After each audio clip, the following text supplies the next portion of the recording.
Hello everyone, my name's Cheryl and I'm an independent Stampin' Up demonstrator in Australia. I'm frequently asked about the differences in the stamp sets that Stampin' Up have on offer. In the past we've had wood mount stamp sets and clear mount stamp sets. Both of these sets are made of a good quality red rubber. Recently Stampin' Up have also introduced polymer stamp sets. So there's 3 different types. Now the wood mount sets come with a wooden block that you mount the rubber onto with a soft grey cushioning material in between. They go in these nice thick little DVD type cases but slightly thicker. You can see the red rubber in there. That's one size, and then the smaller ones come in slightly smaller size cases which when you want to store them just click together nicely on the shelf. And they end up being exactly the same size as the larger sets. Great for storage. The clear mount sets come in a thinner case, and there you can see them inside there. Also great for storage. They're just the red rubber with the grey cushioning and a cling film type finish which goes onto a clear block. Then we have the polymer sets, which also come in the little thin DVD cases, and the sets are just clear polymer on an acetate sheet inside there.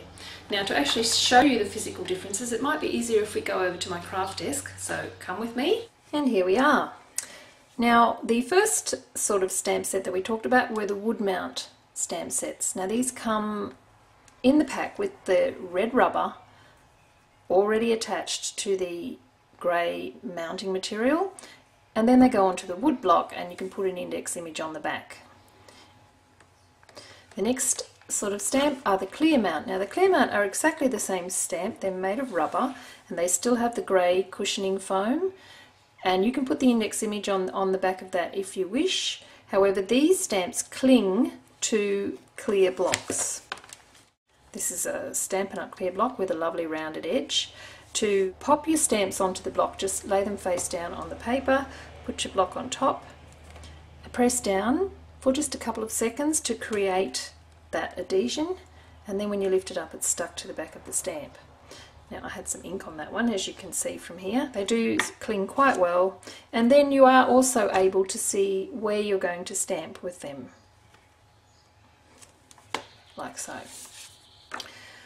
The last set and the newest offering from Stampin' Up are the polymer sets. Now I was a little bit worried about polymer because they can be not quite as robust as rubber stamps, and they really aren't going to last for 20 years the same way that rubber stamps will. However, I was quite impressed with the quality of the polymer from Stampin' Up. They come on this acetate sheet, all the index images are on the sheet, and then they just pull off like so. Now some polymer stamps that you get actually stretch a lot when you pull them off. These are quite robust. The polymer's quite thick and has a nice amount of give. They also go onto clear blocks, the right size here.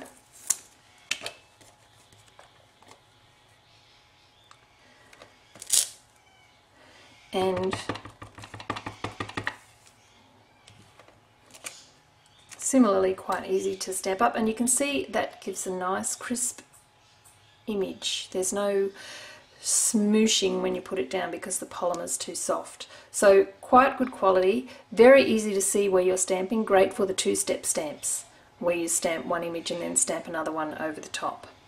The one thing that you will notice with the polymer stamps is that the polymer does stain, especially with red inks.